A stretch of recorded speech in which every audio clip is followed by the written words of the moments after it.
Bonjour, chers étudiants, je vous présente le cours de technique d'investissement relatif au quatrième semestre des étudiants de la filière IDF à l'INSEAD. Durant cette séance, nous allons travailler toujours dans les techniques d'investissement et aux points liés au financement et plus précisément le financement par emprunt dans lequel nous allons présenter dans le troisième point l'effet de levier. L'effet de levier détermine le montant maximum d'endettement acceptable pour une société sans mettre en risque ses capitaux propres. Elle explique également que la structure financière de l'entreprise a une influence sur la rentabilité financière de l'entreprise. Avant tout investissement, l'entreprise détermine l'effet de levier et le présente aux associés ainsi qu'aux investisseurs potentiels. Il est à rappeler ici que les investisseurs sont très intéressés par l'effet de levier, étant donné qu'il va améliorer la rentabilité financière et c'est ça ce que nous allons voir par la suite. L'effet de levier explique comment il est possible de réaliser une rentabilité des capitaux propres, c'est-à-dire la rentabilité financière, qui est supérieure à la rentabilité de l'ensemble des fonds investis, c'est-à-dire la rentabilité économique. Lorsque l'effet, évidemment, est positif. On démontre que le recours aux dettes pour financer l'entreprise accroît la rentabilité des capitaux propres de cette dernière. C'est ce qu'on appelle effet de levier.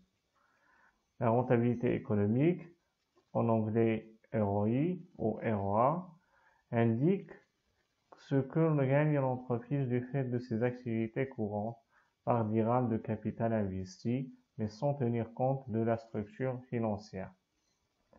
Donc la rentabilité économique, elle est très intéressante pour les dirigeants et de ce fait, ils s'intéressent à la rentabilité des capitaux investis sans être influencés par la structure financière. Et la structure financière, elle est composée généralement de deux blocs, les capitaux propres et les dettes. Donc, quelle que soit la répartition entre ces deux blocs, la rentabilité économique n'est pas affectée. Elle est égale au rapport entre le résultat avant charge financière et impôts et le total de l'actif. Donc, le ratio de rentabilité économique est un ratio de rentabilité des actifs d'exploitation. Voilà, la rentabilité économique, c'est le résultat d'exploitation divisé par le capital économique ou investi, qui est composé de deux éléments, les capitaux propres et les dettes. Si je raisonne en termes d'actifs, c'est les immobilisations plus l'augmentation du BFRE. La rentabilité financière, quant à elle, est la rentabilité calculée au niveau des seuils de capitaux propres mis à la disposition de l'entreprise par les associés.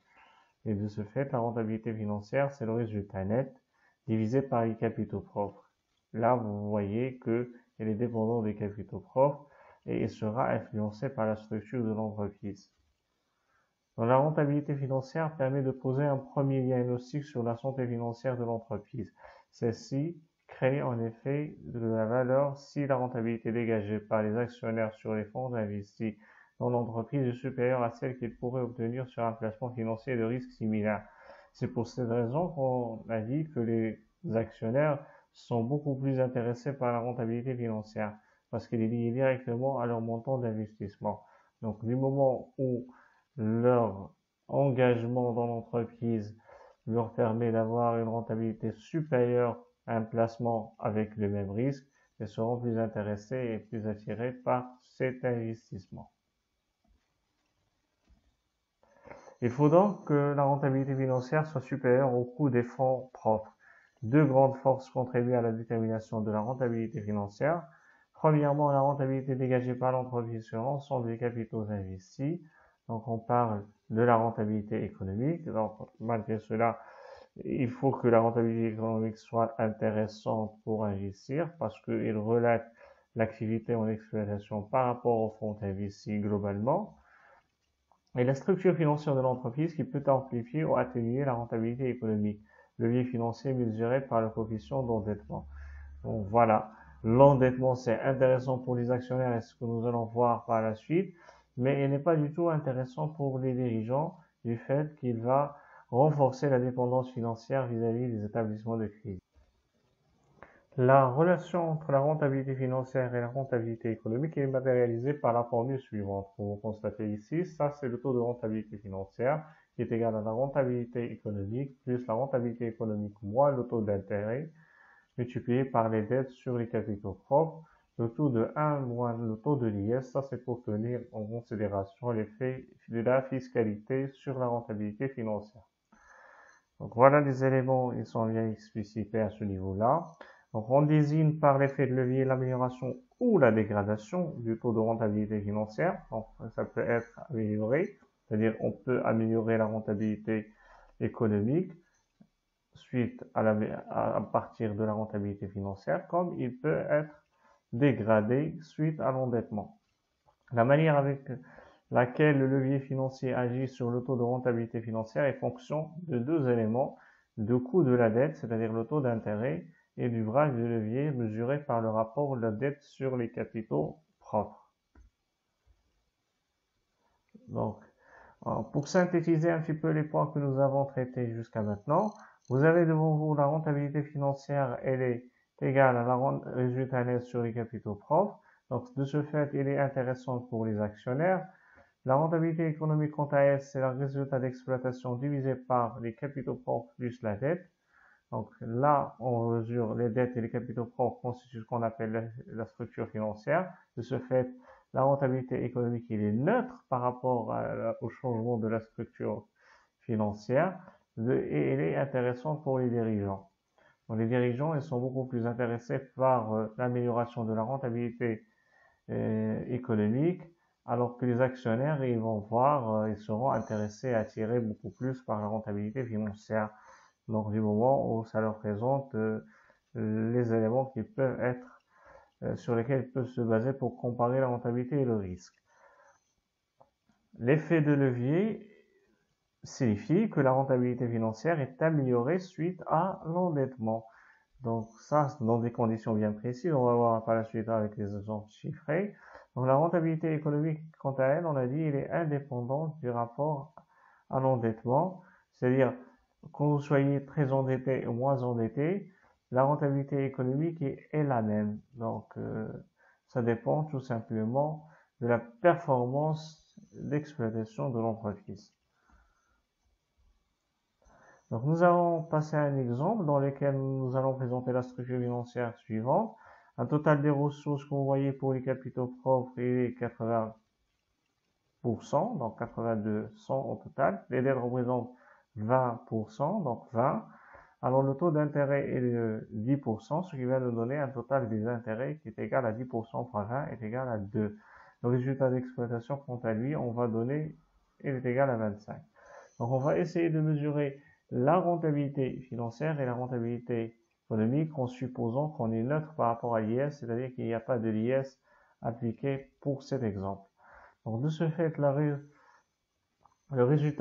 rentabilité économique, ça serait le résultat d'exploitation divisé par le total des ressources qui est 100, donc 25 sur 100 c'est 25%.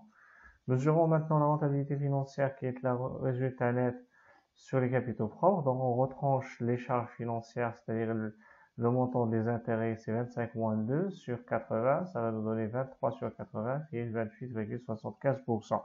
On fait attention ici, pour le résultat net, on n'a pas tenu en considération l'IS en supposant que nous sommes neutres par rapport à l'impôt sur les sociétés. Donc, continuons notre exemple. Maintenant, on va changer un petit peu la structure financière. On va donner en premier lieu une nouvelle structure, c'est-à-dire le changement des composants de la structure financière. C'est le même total des ressources 100 en donnant aux capitaux propres 60 et aux dettes 40. Tu vas avec le même taux d'intérêt qui va nous donner une charge d'intérêt de 4, 10% fois 40. La rentabilité économique, comme on vient de le dire, elle est indépendante du changement de la structure, donc on va rester la même, c'est 25 le résultat d'exploitation sur 100, le total des ressources, alors que le résultat net, maintenant, il est égal à 21, suite à l'augmentation des charges d'intérêt qui sont passées à 4, suite à l'augmentation de la part de la dette. Et de ce fait, la rentabilité financière elle va être égale à 35 Donc, si on compare les deux situations, nous avons dans la première situation où la structure financière est à 80-20, il va nous donner une rentabilité financière de 28,75%. Cette rentabilité financière s'est nettement améliorée suite à l'augmentation de l'endettement. Donc, c'est quelque chose de très intéressant de le constater que c'est une amélioration de la rentabilité financière. Donc, en tant qu'actionnaire, je serais intéressé par l'augmentation de la dette qu'on vient de le signaler. Mais est-ce c'est toujours valable? Est-ce qu'il n'y a pas des contre-exemples? C'est pour cette raison qu'on va analyser en changeant maintenant le taux d'intérêt. Donc, on donne le même exemple précédent. Avec un taux d'intérêt qui est égal à 30%, la rentabilité économique ne change pas, elle est indépendante de la politique d'endettement, et le résultat d'exploitation, elle est le même que l'exemple précédent, il est égal à 25. Donc voilà, la première situation maintenant devient suivante. Donc vous constatez que la rentabilité financière, elle est à 23,75%, qui est inférieure à la rentabilité économique, 25%. Pourquoi? Parce que le coût de la dette, elle est supérieur à la rentabilité économique, ce qui va nous donner un effet de maintien. Donc dans ce cas-là, beaucoup plus, c'est pas intéressant de se recourir à l'endettement qui va pas améliorer, mais qui va donner une dégradation de la rentabilité financière au lieu de son amélioration. Si on amplifie les choses, c'est-à-dire si on modifie la structure, on augmente la part de la dette, encore la rentabilité financière, elle va se dégrader, il va passer à 21,66%. Donc maintenant, en tant qu'actionnaire, je ne serai pas du tout intéressé par l'augmentation de la dette, le recours à l'endettement. Pourquoi? Parce que tout simplement, le coût de la dette, elle est largement supérieur à la rentabilité économique. Donc, du moment de ce fait, pour que le levier fonctionne, nous avons les situations suivantes qui dépendent de la relation entre la rentabilité économique et le taux d'intérêt. Si la rentabilité économique est supérieure au taux d'intérêt, l'augmentation du bras de levier, c'est-à-dire les dettes, le rapport de la dette par rapport au capitaux propres entraînera une amélioration de rentabilité financière. Donc l'endettement, il est favorable pour l'entreprise. L'effet de levier est positif. Alors, si maintenant l'inverse est réalisé, la rentabilité économique est inférieure au taux d'intérêt, l'endettement est défavorable, ce qui entraîne une dégradation de la rentabilité financière et un effet de levier négatif. Donc nous avons un effet de maintien. Alors, lorsque maintenant ils sont égales, la rentabilité économique avec le taux d'intérêt, l'endettement n'a aucun effet sur la rentabilité financière, donc un effet de levier qui est nul. Passons maintenant à une application. Alors, nous avons un programme d'investissement d'une société qui se présente comme suit. L'immobilisation nette de 7520. Le BFR augmenté est égal à 330. La société prévoit de réaliser pour la première année l'activité d'un bénéfice avant charge financière et impôt de 920, c'est-à-dire un résultat d'exploitation. Pour financer ce programme d'investissement, la société veut faire jouer l'effet de levier pour augmenter la rentabilité financière, mais elle hésite du fait que sa banque lui informe que le taux d'intérêt sur les emprunts varie en fonction du degré d'engagement des associés dans le financement du projet. Et pour cette raison, on a 3 cas de figure. Donc là, la banque, il propose des taux d'intérêt qui sont variables en fonction de la part de la dette dans la structure financière. Plus vous financez avec vos capitaux propres, plus le taux d'intérêt va diminuer. Donc regardez dans la première hypothèse, si le capitaux propres représente seulement 20%, le taux d'intérêt est de 11,5%. Maintenant, si les associés investissent plus, ils passent à 40%, le taux d'intérêt passe à 10,5%. Maintenant, si le taux de financement par capitaux propres est de 50%, c'est-à-dire 50% de dette et 50% de capitaux propres, donc le taux d'intérêt va chuter à 9,5%. Donc ça, la banque ici, il essaie d'encourager le financement par les capitaux propres, donc pour limiter un petit peu les risques de non-remboursement. Donc si le taux d'imposition est de 30%, que pensez-vous du recours à l'emprunt et quelle structure financière cette entreprise doit-elle apporter pour maximiser sa rentabilité financière? Donc, analysons cette situation en posant le tableau suivant qui est composé par les trois hypothèses dans les colonnes Et les éléments dans les lignes, on va commencer par le capital investi, les capitaux propres, les dettes, total des ressources stables qui est égal au capital investi, le résultat d'exploitation, les charges d'intérêt, le résultat net, la rentabilité économique, le taux d'intérêt, d'emprunt, le bras de levier, c'est-à-dire les dettes sur les capitaux propres, le levier financier qui est égal à la rentabilité économique moins le taux d'intérêt multiplié par les dettes sur les capitaux propres, et enfin la rentabilité financière en fonction de la formule de l'effet de levier. Donc vous avez devant vous les formules et nous présentons ligne par ligne. On va commencer notre application. Donc selon la première hypothèse, donc le capital investi, nous avons dit que c'est 7520 plus les 330, ce qui va nous donner 7850. Les capitaux propres, ils sont égaux à 20% dans la première hypothèse. De ce fait, c'est 7850 fois 20% qui va nous donner 1570, alors que les dettes, ils représentent 80%. Le total des ressources stables, c'est la somme des deux, c'est-à-dire 7850. Le résultat d'exploitation est égal à 920 d'après les données, comme vous constatez. Et les charges d'intérêt, ils sont égales à 722,2. C'est-à-dire le montant de la dette multiplié par le taux d'intérêt dans la première hypothèse qui est de 11,5%. Alors, le résultat net, c'est la différence entre le résultat d'exploitation et les charges d'intérêt, moins également le montant de l'IS, qu'il ne faut pas l'oublier, qui est égal à 138,46 en tant que résultat net. Maintenant, la rentabilité économique, c'est 11,72%. C'est tout simplement le résultat d'exploitation sur le total des actifs économiques, via du capital économique ou le capital investi. Le taux de l'emprunt, d'après les données, c'est 11,5%. Le bras de levier, c'est 4, c'est-à-dire le montant de dette sur le montant des capitaux propres. Et enfin, le levier, en présentant l'élément de la formule, ça va donner 0,88%. Alors, le taux de rentabilité financière dans ce cas est de 8,82%. Rappelons ici que le taux de rentabilité économique ne tient pas en considération l'incidence fiscale, donc on peut pouvoir le comparer, on doit retrancher la partie de l'IS, et alors que le taux de rentabilité financière, il tient en considération l'IS finalement, en retranchant le montant de l'IS qui est supposé dans notre cas à 30%. Voilà, par rapport à la première hypothèse. La deuxième hypothèse, on va faire les mêmes calculs. On va retrouver, suite à la diminution qu'on vous constatez du taux d'intérêt, il y a une amélioration du levier financier, et ce, malgré la diminution du bras de levier.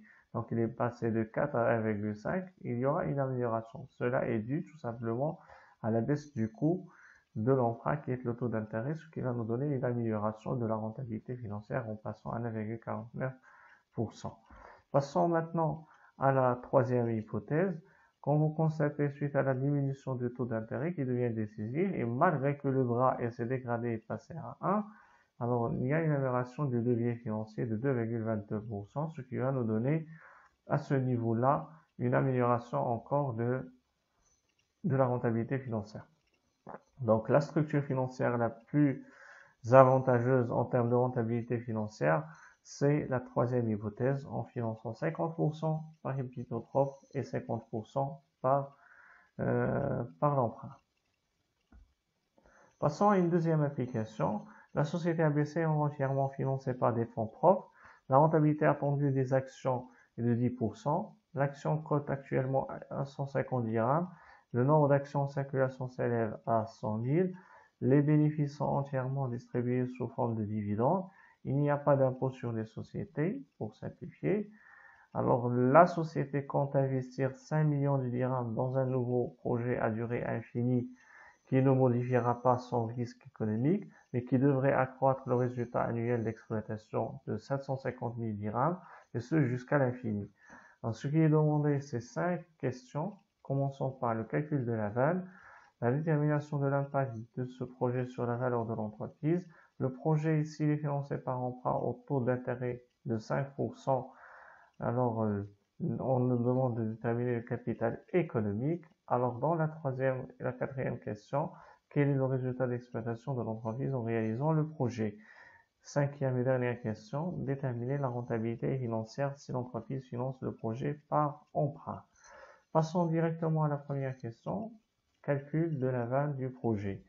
Donc, en posant l'aval, c'est moins le montant de l'investissement, qui est 5 millions de dirhams, plus 750 000 fois 1 plus 1 moins t, moins plutôt 1 plus t à la puissance moins n sur t. Donc n ici, il va passer à l'infini, donc cet élément, il va être égal à 0. Et de ce fait, nous allons y avoir une valeur qui est égale à 2 500 000. Deuxième question, on nous demande de déterminer l'impact de ce projet sur la valeur de l'entreprise.